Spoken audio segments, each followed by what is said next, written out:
Merhaba arkadaşlar, örgü kanalıma hoş geldiniz. Bebeklerimiz için çok kolay modelli bir tığ işi bebek yeleği yaptım. Bugün bunun anlatımını sizlerle paylaşmak istiyorum. Ben bugün bu renkleri kullanarak erkek bebek için yaptım arkadaşlar. Siz aynı model yeleği kız bebekler için de yapabilirsiniz. Ben bugün bu iki renkli ipliği kullanmayı tercih ettim. Renkli iplikler ile sizlerden çok soru geldi. Elimde ebruli veya kendinden desenli iplikler var. Ben bununla ne yapabilirim diye çok soru geldi arkadaşlar. Bu yelek anlatımımın o arkadaşlara yardımcı olacağını düşünüyorum. Roba bölümünü tek renk çalıştım bakın. İpliğin içerisinde olan bir renkten gövde bölümünde ebruli iplik ile çalıştım. Ebruli iplik olarak ben bugün bak bu ipliği kullandım. Kullandığım iplik Tunç Rosa diye bir markalı iplik arkadaşlar. Kullandığım iplik üzerinde 100 gram iplikte 190 metre var. Bir yumak iplikten bak bitti bu kaldı arkadaşlar. Beyaz renk iplik olarak da ben bugün bu ipliği kullandım. Alize Happy Baby Soft markalı bir iplik. Siz istediğiniz marka iplik ve renkleri kullanarak bu yelek örgüsünü yapabilirsiniz. Tek renk de yapabilirsiniz arkadaşlar. Benim anlatımımdan sadece yeleğin ölçüsünü veya yapılış modelini kullanabilirsiniz. Roba bölümünü trabzanlarla yapıyorum. Gövde bölümünü yarım trabzan şeklinde yapıyorum.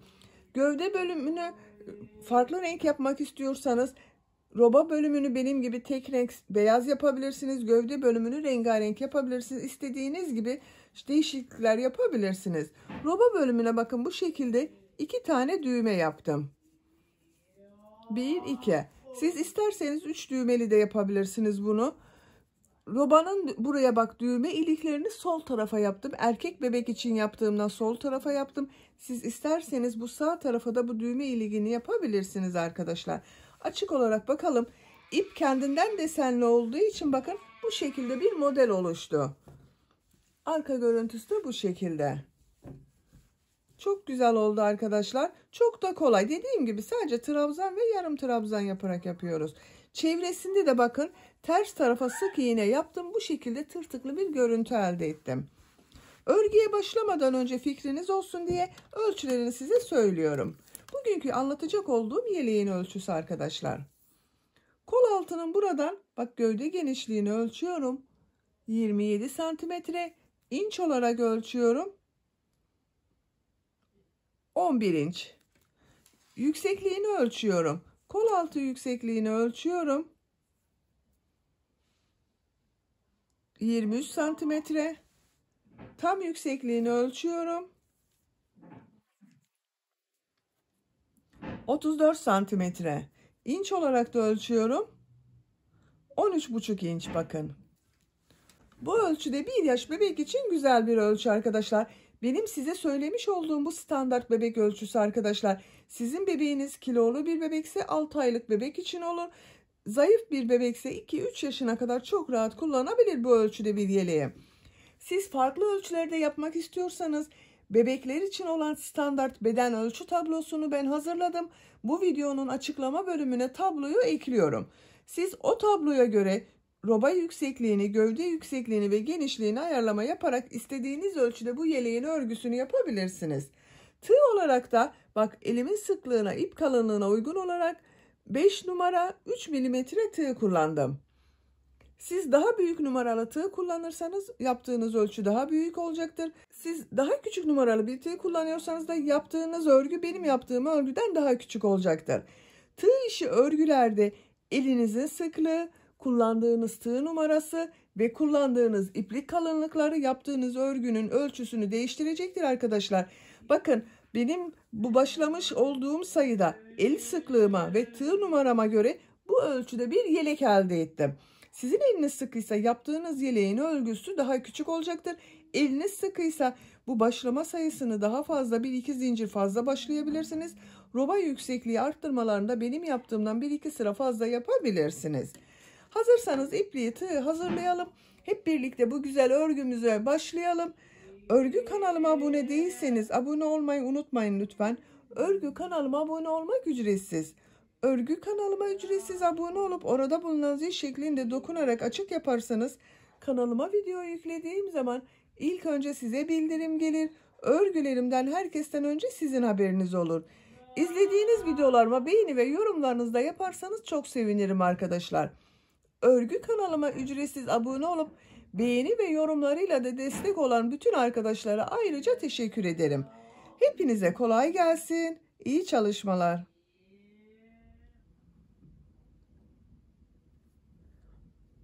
Örgüye yakadan zincir yaparak başlıyoruz. Zincir yapabilmek için ilk ilmeği ben bu şekilde yapıyorum. Size nasıl kolay geliyorsa ilk ilmeği öyle yapabilirsiniz. Ve zincirleri yapmaya başlıyorum. Çok sıkı zincirler yapmayalım arkadaşlar. Bu zincirler üzerine bir sonraki sırada trabzanlar yapacağız. 80 zincir yapıyorum.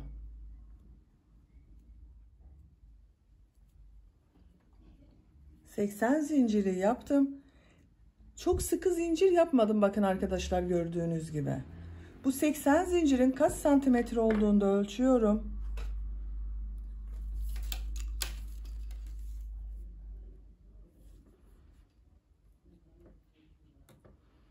Ölçtüğüm zaman 32 santimetre uzunluk var. Benim yapacağım ölçü için yeterli. 3 zincirde dönüş için yapıyorum. 1, 2, 3. Tığın üzerine iplik alıyorum. 1, 2, 3 ilmek atlıyorum. 4. ilmek içine trabzan yapıyorum. Ön bölüm için 11 trabzan yapıyorum. Bu 3 ilmek atladığımda bir trabzan. 1, 2, 3, 4, 5, 6, 7, 8, 9, 10, 11. 1, 2, 3, 4, 5, 6, 7, 8, 9, 10, 11 trabzanı yaptım. 2 zincir yapıyorum. Yanında bulunan bakın ilmek içine, aynı ilmeği değil, yanında bulunan ilmek içerisine kol bölümü için ilk trabzanı yapıyorum. Kol bölümüne 18 trabzan yapacağız. 1, 2, 3, 4, 5, 6, 7, 8, 9, 10, 11, 12, 13, 14, 15, 16, 17, 18. Kol bölümü için 18 trabzan yaptım. 2 zincir yapıyorum. Arka bölüm için yanında bulunan ilmeğe ilk trabzanı yapıyorum. Arka bölüm için 22 trabzan yapıyorum. 1, 2, 3, 4, 5, 6, biraz hızlı yapıyorum arkadaşlar bu arayı. 7, 8, 9, 10, 11, 12, 13, 14, 15, 16, 17,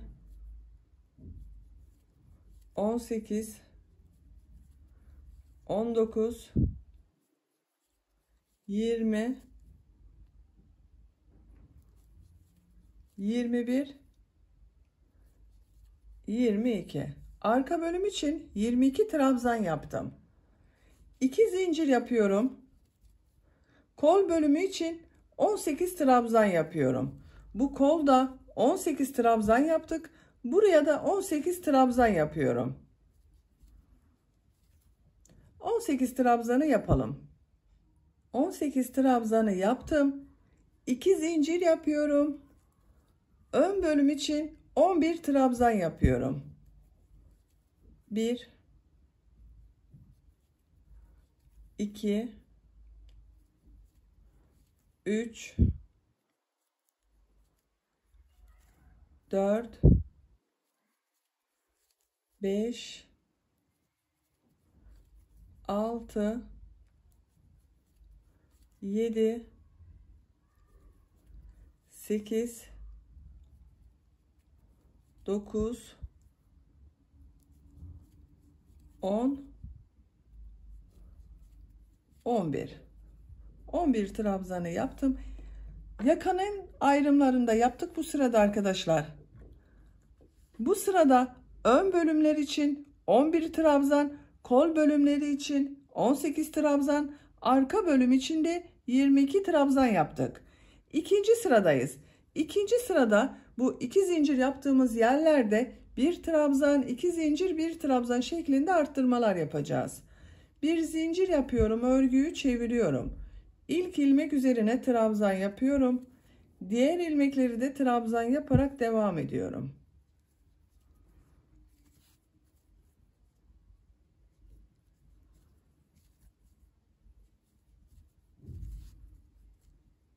Her ilmek üzerine bir trabzan yapıyoruz.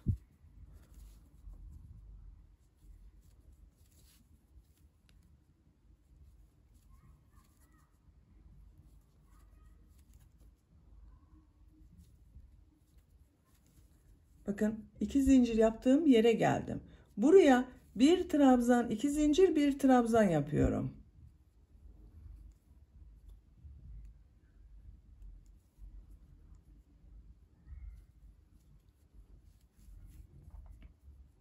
Bir trabzan, 2 zincir, bir trabzan şeklinde arttırmayı yaptık.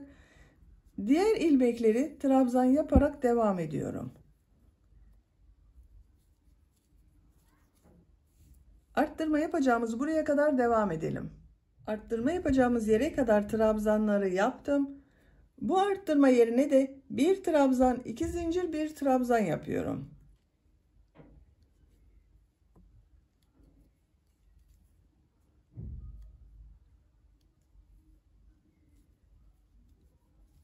Bakın bir trabzan, 2 zincir, bir trabzan yaptım. Bu bir trabzanın birisi kol bölümü için, bir diğeri arka bölüm için oldu. Diğer ilmekleri trabzan yaparak devam ediyorum. Arttırma yapacağımız buraya kadar devam edelim. Arttırma yapacağımız yere kadar trabzanları tamamladım. Bu arttırma yerine bir trabzan, 2 zincir, bir trabzan yapıyorum. Bir trabzan, 2 zincir, bir trabzan. Kol bölümünde bulunan ilmekleri trabzan yaparak devam ediyorum. Arttırma yapacağımız buraya kadar devam edelim. Arttırma yapacağımız yere kadar bakın trabzanları tamamladım. Bu arttırma yerine de bir trabzan, 2 zincir, bir trabzan yapıyorum.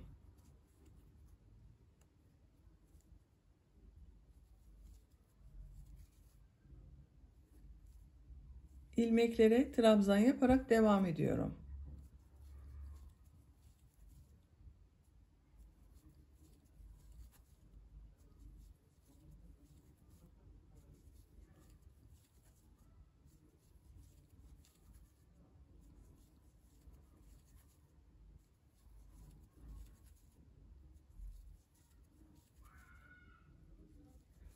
Sıra sonunda bulunan bakın bu 3 ilmek atlayarak bir trabzan yapmıştım. Bunun bu son ilmeğin üzerine tığ takıyorum. bir trabzan yapıyorum. İkinci sırada arttırmaları da yaptık arkadaşlar. Bakın bu şekilde bu 4 noktadan bir trabzan, 2 zincir, bir trabzan şeklinde arttırmalar yaptık. Üçüncü sıradayız. Bir zincir yapıyorum, örgüyü çeviriyorum. İlk ilmek üzerine trabzan yapıyorum. Diğer ilmekleri de trabzan yaparak devam ediyorum. Her ilmek üzerine bir trabzan yapıyorum.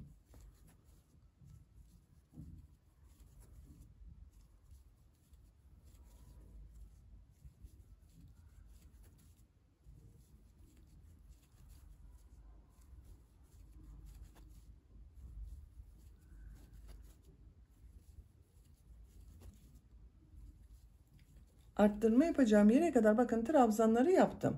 Bu arttırma yerine bir trabzan, 2 zincir, bir trabzan yapıyorum.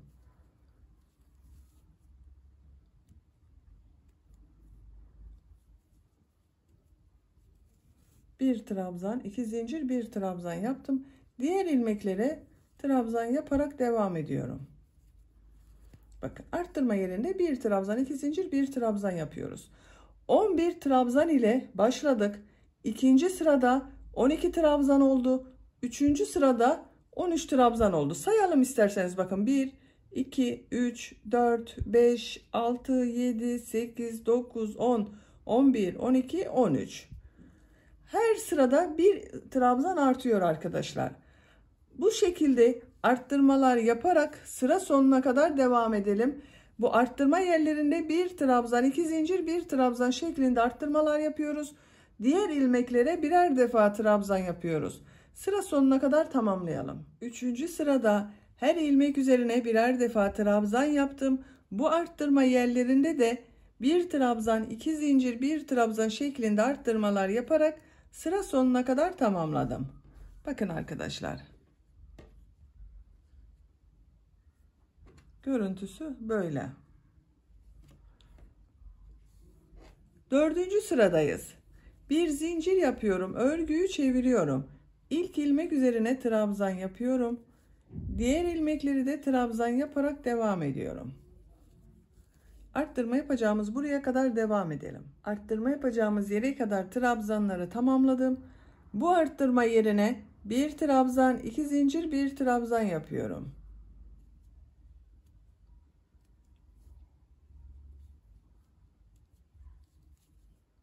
Bir trabzan, 2 zincir, bir trabzan yaptım. Diğer ilmekleri trabzan yaparak devam ediyorum. Bakın. Robanın örgüsü artık bu şekilde devam edecek. Bu 4 noktadan arttırmalar yaparak sıra sonuna kadar devam edelim. Bir zincir yapıp geriye dönelim. Arttırmalar yaparak robanın örgüsüne devam edelim. Bakın. Şöyle. Katladığımız zaman görüntüsü böyle görünüyor. Yaka görüntüsü böyle oluyor. Yapacak olduğunuz bebeğinizin büyüklüğüne göre bu 4 noktadan bir trabzan, 2 zincir, bir trabzan şeklinde arttırmalar yapalım. Diğer ilmeklere de birer defa trabzan yaparak robanın yüksekliğini tamamlayalım. Yakadan başladığım roba örgüsünü 11 sıra olarak tamamladım. Sayıyorum. 1, 2, 3, 4, 5, 6, 7, 8, 9, 10, 11. Santimetre olarak da ölçüyorum. Bakın bu şekilde ölçüyorum. 10 santimetre yükseklik var. Benim yapacağım ölçü için bu yeterli. Siz daha büyük bebek için yapıyorsanız bir sıra daha roba yaparsanız iyi olacak arkadaşlar. 12. sırada kolları gövdeden ayıracağız. Örgümüzü gövdenin örgüsüyle devam edeceğiz.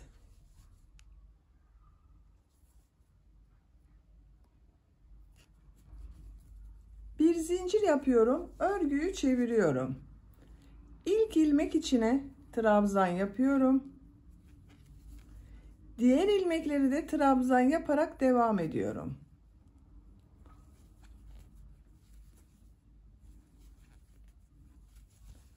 Arttırma yerine kadar devam edelim.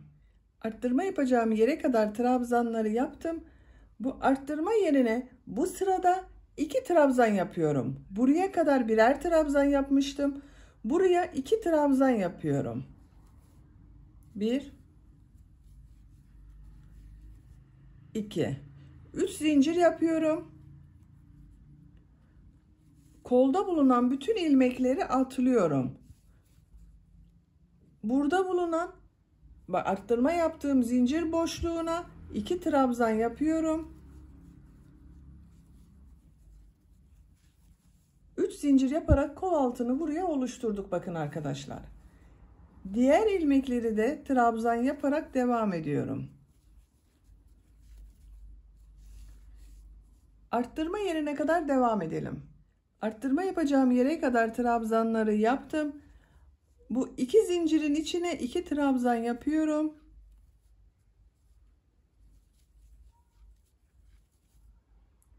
Üç zincir yapıyorum. Burada da aynı 3 zincir yaptım kol altında. Buraya da 3 zincir yaptım. Kolda bulunan bütün ilmekleri atlıyorum.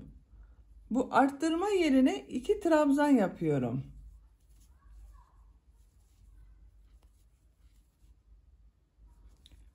Diğer ilmekleri birer defa trabzan yaparak devam ediyorum.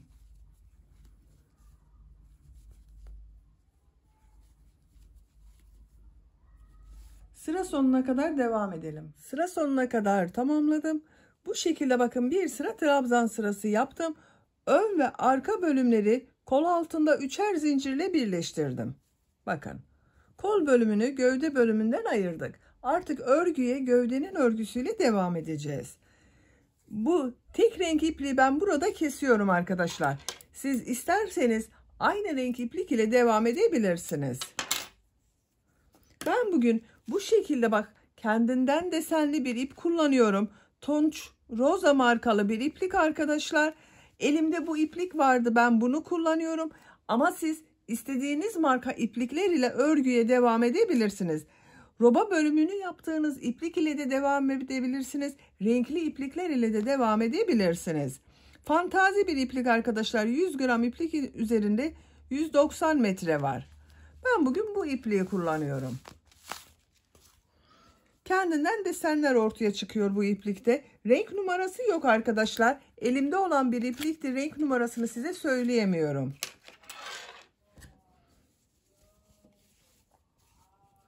Bakın düz tarafından başlayalım. Buradan bu renk iplik ile ilmek yapıyorum. Örgünün düz tarafı bakın. Bir zincir yapıyorum. Yarım trabzan şeklinde gövde örgüsünü yapıyorum. Tığ üzerine iplik alıyorum. İlk ilmek üzerine yarım trabzan yapıyorum. Diğer ilmekleri de yarım trabzan yaparak devam ediyorum. Bağladığım ipliğin ucunda içeride tutuyorum bakın.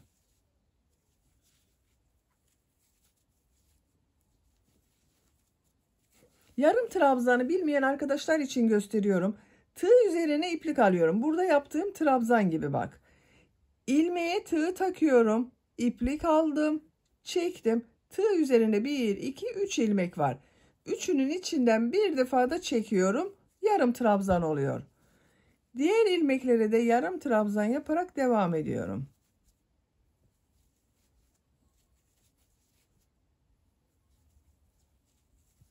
Bak beyaz renkli iplik denk geldi burada. İpliğin üzerliğinden kendinden desenli olacak bu yelek arkadaşlar. Bu şekilde. Kol altı yaptığımız buraya kadar devam edelim. Ön bölümde yarım trabzan yaparak kol altında zincir yaptığım yere geldim. Burada 3 zincir yaptım. Bak kol altında her zincir üzerine 2 yarım trabzan yapıyorum. Bak ilk zincir üzerine 2 yarım trabzan yapıyorum. 1 2 ikinci zincir üzerine 2 yarım trabzan yapıyorum.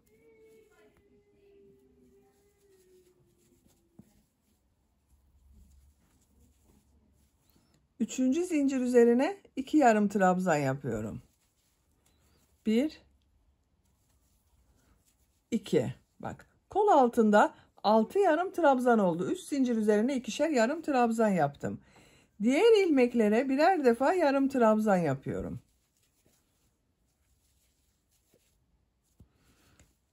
Bu kol altına kadar devam edelim.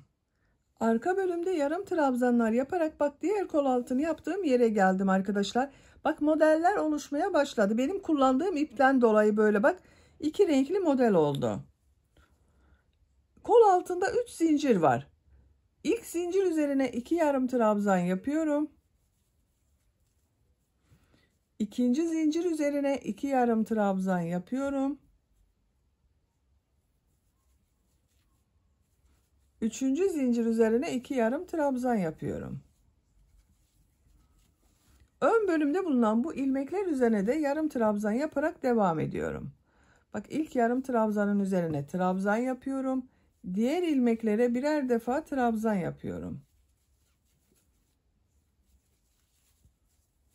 Bu kol altında da bak 3 zincir üzerine ikişer defa yarım trabzan yaptım. 6 yarım trabzan oldu.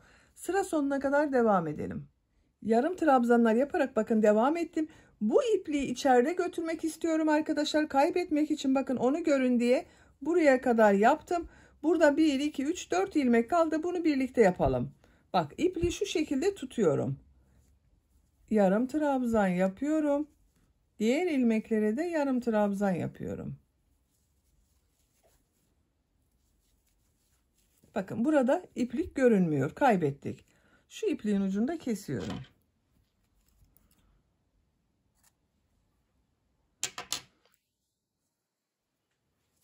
Bak sıra sonuna kadar tamamladım. Görüntüsüne bakalım. Bakın. İplikten desenli model oluşuyor. Ama dediğim gibi siz tek renk ile de bu desenli yerine tek renk kullanarak da yeleğin örgüsünü devam edebilirsiniz. Bir zincir yapıyorum. Örgüyü çeviriyorum. Bu ilk ilmek üzerine yarım trabzan yapıyorum. Diğer ilmeklere de yarım trabzan yaparak devam ediyorum. Bak şu şekilde. Her ilmeğe bir yarım trabzan yapıyoruz. Sıra sonuna kadar devam edelim. Her ilmeğe bir yarım trabzan yaparak sıra sonuna kadar tamamladım. Bir zincir yapıyorum. Örgüyü çeviriyorum. Yine yarım trabzan olarak devam ediyorum. İlk ilmek üzerine yarım trabzan yapıyorum. Diğer ilmekleri de yarım trabzan yaparak devam ediyorum. Bak her ilmeğe bir yarım trabzan yapıyorum.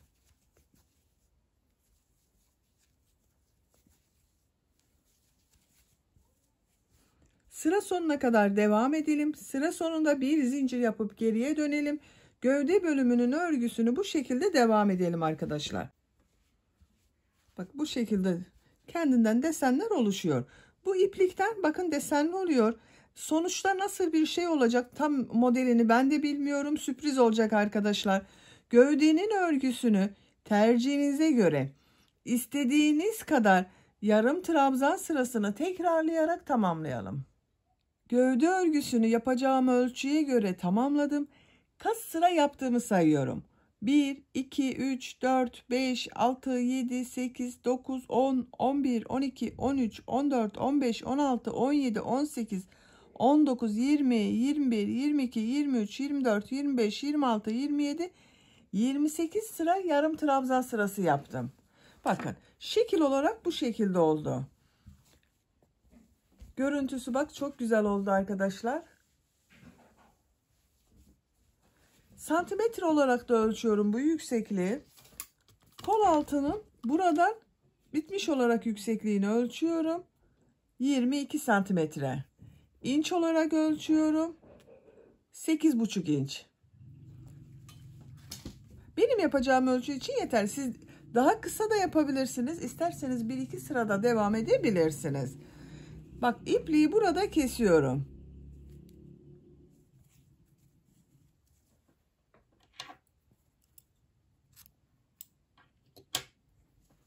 İlmeğin içinden çektim.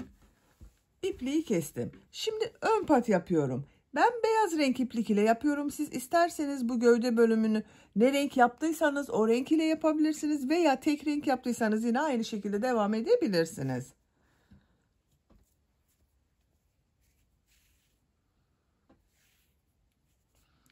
Bu uç noktadan başlıyorum arkadaşlar. Bak buradan başlıyorum. Düz taraftan gidiyorum. Bak yakanın şuradan baktığınız zaman düz tarafı daha kolay bulabilirsiniz. Bir zincir yapıyorum, sağlamlaştırıyorum. Sık iğne sırası yapıyorum. Bak şu şekilde sık iğne yapıyorum. İlmeklerin gelişine göre sık iğne yapıyorum.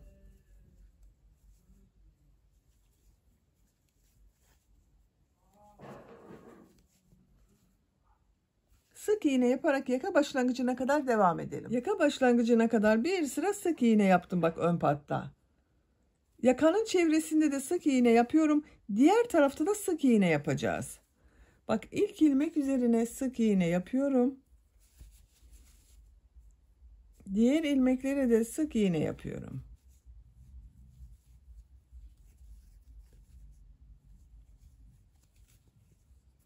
Sık iğne yaparak devam edelim. Diğer patta da sık iğne yapalım. Bu diğer uç noktaya kadar tamamlayalım. Diğer uç noktaya kadar sık iğne yaparak tamamladım. Bakın.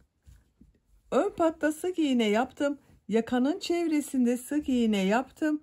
Burada da devam ettim. Bu uç noktaya kadar tamamladım arkadaşlar bakın. Burada da ilmek kaydırma yapıyorum. İlmek kaydırmayı ters tarafa yapıyorum bak. Örgünün düz tarafı burası. Şu şekilde örgüyü çeviriyorum bak. En son ilmeğe sık iğne yaptım. Bir sık iğne daha yapıyorum. Örgüyü çeviriyorum.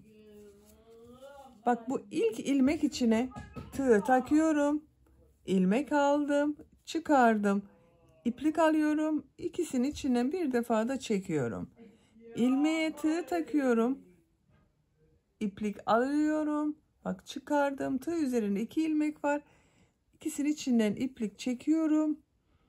Bak şu ilmeğe tığ takıyorum.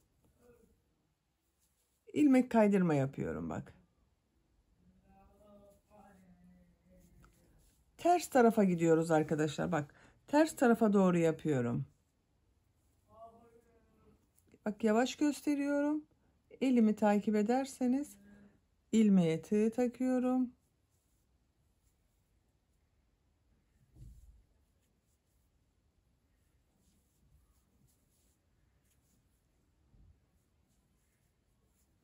Ters sık iğne yapıyoruz bak bu şekilde.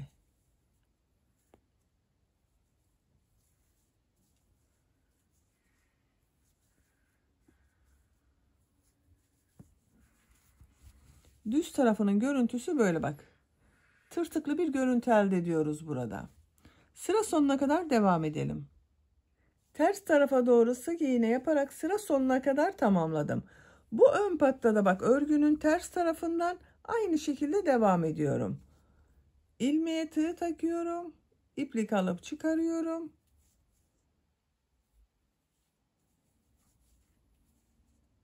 Ters tarafa doğru devam ediyorum.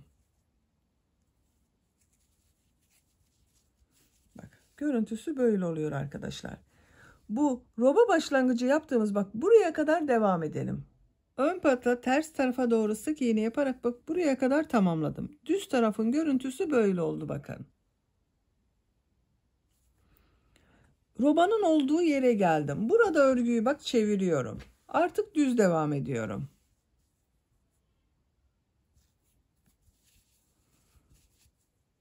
Sık iğne yapıyorum. Bak normal sık iğne yapıyorum buraya. Her ilmeğe bir sık iğne yapıyorum.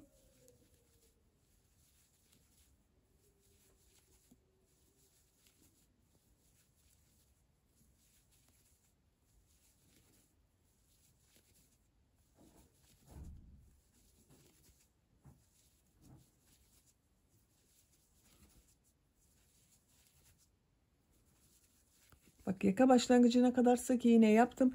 Bir zincir yapıyorum. Örgüyü çeviriyorum. İlk ilmek üzerine sık iğne yapıyorum. Diğer ilmekleri de sık iğne yaparak devam ediyorum.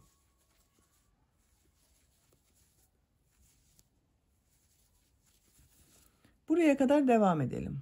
Buraya kadar bak sık iğne yaptım. Bir zincir yapıyorum, örgüyü çeviriyorum. Sadece roba bölümüne yapıyorum arkadaşlar sık iğneyi. İlk ilmek üzerine sık iğne yapıyorum. Diğer ilmekleri de sık iğne yaparak devam ediyorum. Yaka başlangıcına kadar devam edelim. Yaka başlangıcına kadar sık iğne yaptım. Bir zincir yapıyorum, örgüyü çeviriyorum. Yine sık iğne yapıyorum bak her ilmeğe. Buraya kadar devam edelim. Sıra sonuna kadar tamamladım. İpliği burada kesiyorum.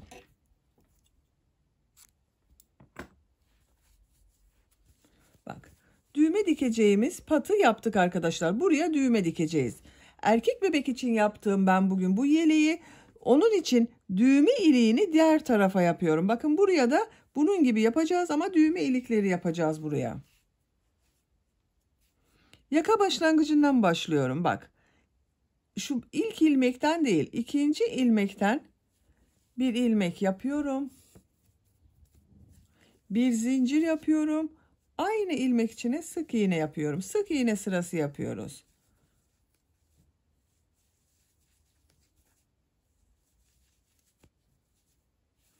Buraya kadar devam edelim. Sık iğne yaparak bak robayı bitirdiğim yere kadar geldim arkadaşlar. Burada kaç sık iğne yaptıysanız burada da aynı sık iğne yaparsanız daha düzgün olacaktır. Bir zincir yapıyorum. Örgüyü çeviriyorum. Bak ilk ilmek üzerine sık iğne yapıyorum. Bu sırada düğme iliklerini de yapacağız. İkinci ilmek üzerine sık iğne yapıyorum. Düğme iliği için 2 zincir yapıyorum. 1 2 çok sıkı yapmadım zincirleri arkadaşlar. 2 ilmek atlıyorum. Üçüncü ilmeğe sık iğne yapıyorum. Bak düğme iliğini yaptım. Dikecek olduğunuz düğmeyi bak bu ilikten geçirirseniz daha iyi olur. Bak şu şekilde. Benim yaptığım iliğe dikecek olduğum düğme geçiyor. Diğer ilmekleri de sık iğne yaparak devam ediyorum. 2 düğme yapıyorum ben roba bölümünü arkadaşlar. Siz isterseniz 3 düğme de yapabilirsiniz. Bakıyorum. 1 2 bir sık iğne daha yapıyorum. İkinci düğme iliği için 2 zincir yapıyorum. 1 2 2 ilmek atlıyorum. Son 2 ilmek içine sık iğne yapıyorum. Bak sıra sonunda 4 ilmek kalasıya kadar sık iğne yaptım. 2 ilmek atladım, 2 zincir yaptım, 2 sık iğne yaptım. Bir zincir yapıyorum, örgüyü çeviriyorum. İlk 2 ilmek üzerine sık iğne yapıyorum. 1 2 bak düğme iliği için yaptığım 2 zincirli yere geldim.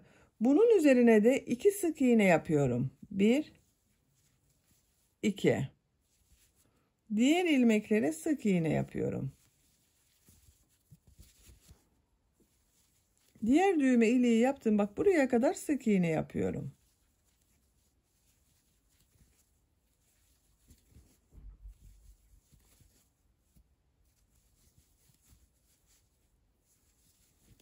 Bu 2 zincirin üzerine de 2 sık iğne yapıyorum. 1 2 sıra sonunda bulunan 2 ilmek üzerine sık iğne yapıyorum. Bakın arkadaşlar. 2 düğme iliği yaptım bu pat üzerine. Şöyle görelim. Bakın buraya düğmelerini dikeceğiz. Şu şekilde takacağız.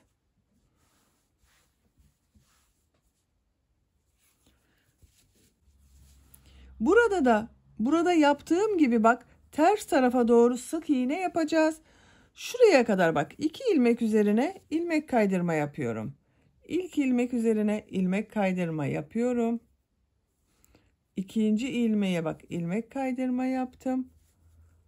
Şuraya ilmek kaydırma yapıyorum, geçiyorum. Örgüyü çeviriyorum. Bak ters tarafa doğru yapıyorduk arkadaşlar. Örgüyü çeviriyorum. İlk ilmek üzerine tığ takıyorum. İlmek aldım. Sık iğne yaptım bak.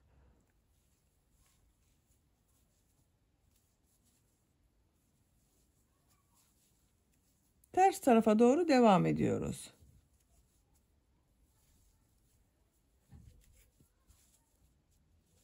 Sıra sonuna kadar devam edelim. Ters taraftan bak sıra sonuna kadar tamamladım. Son ilmeği yaparken örgüyü çeviriyorum. Bak örgünün düz tarafındayım. Burada yaptığım bu ilk ilmek var. Bununla ilmek kaydırma yaparak sırayı birleştiriyorum. Bakın buranın düzgün bir görüntü olmasını sağladım. İpliği kesiyorum. Bak şu şekilde zincir yapıyor gibi yaptım. İpliği burada kesiyorum. Ön patların görüntüsü bakın bu şekilde oldu arkadaşlar. Şimdi kol uçlarını yapalım. Bak ben kol ucunun birisinde burada yaptığımız gibi yaptım. Sık iğne yaptım ters tarafa doğru. Diğer kol ucunu sizinle yapalım. Beyaz renk iplik ile yapıyorum. Siz farklı renkler kullandıysanız arkadaşlar gövde bölümünü yaptığınız iplik ile kol ucunu yapabilirsiniz. Ben beyaz renk iplik ile yapmayı tercih ediyorum. Bak buradan başlıyorum. Kol altında herhangi bir ilmekten başlayabilirsiniz.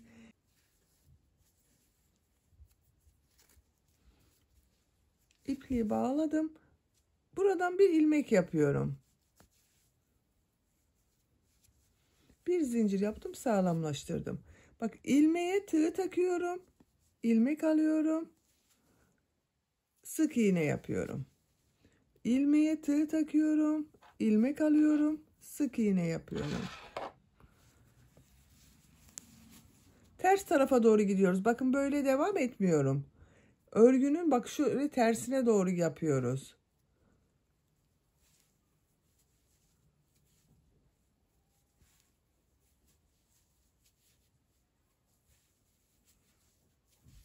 Bak bu şekilde bir görüntü oluyor.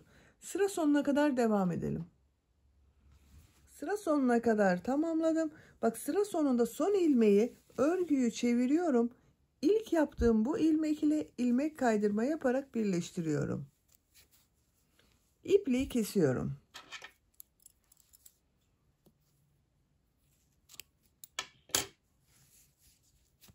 Bakın arkadaşlar. Kol altının görüntüsü böyle oldu. Kol çevresi de bakın bu şekilde oldu. Diğer kolun örgüsünde bu kolu başladığımız gibi başlayıp aynı şekilde yapabilirsiniz. Veya hiçbir şey yapmadan düz olarak da kullanabilirsiniz arkadaşlar. Tercihinize göre bunu yapsanız da olur, yapmasanız da olur. Ben düğmelerini de diktim. Bakın yeleğin.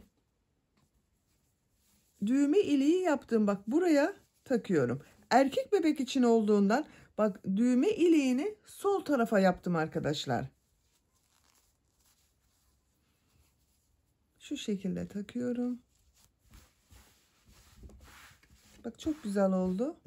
Çok kolay bir model. Siz tek renk yaptıysanız yine aynı ölçüde yapabilmek için bak aynı sayılarla başlayıp aynı sıra sayısını yapabilirsiniz. Trabzan ve yarım trabzandan bir yelek yaptım bak arkadaşlar. Ölçüsünü size söylüyorum bitmiş olarak. Kol altının buradan gövde genişliğini ölçüyorum. 27 santimetre. Yüksekliğini ölçüyorum. Tam yüksekliğini ölçüyorum. 34 santimetre. Kol altından yüksekliğini ölçüyorum.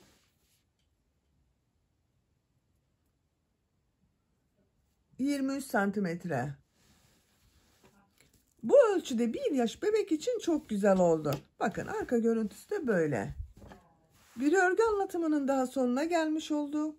Beni dinlediğiniz ve izlediğiniz için hepinize çok teşekkür ederim. Örgü kanalıma abone değilseniz abone olmayı unutmayın lütfen. Örgü kanalıma abone olmak ücretsiz. Örgü kanalıma ücretsiz abone olup orada bulunan zil şeklinde dokunarak açık yaparsanız kanalıma video yüklediğim zaman ilk önce size bildirim gelir. Örgülerimden herkesten önce sizin haberiniz olur. İzlediğiniz videolarıma beğeni ve yorumlarınızı da yaparsanız çok sevinirim arkadaşlar. Sizlerle yeni örgülerde görüşmek dileğiyle. Hoşça kalın, sevgiyle kalın.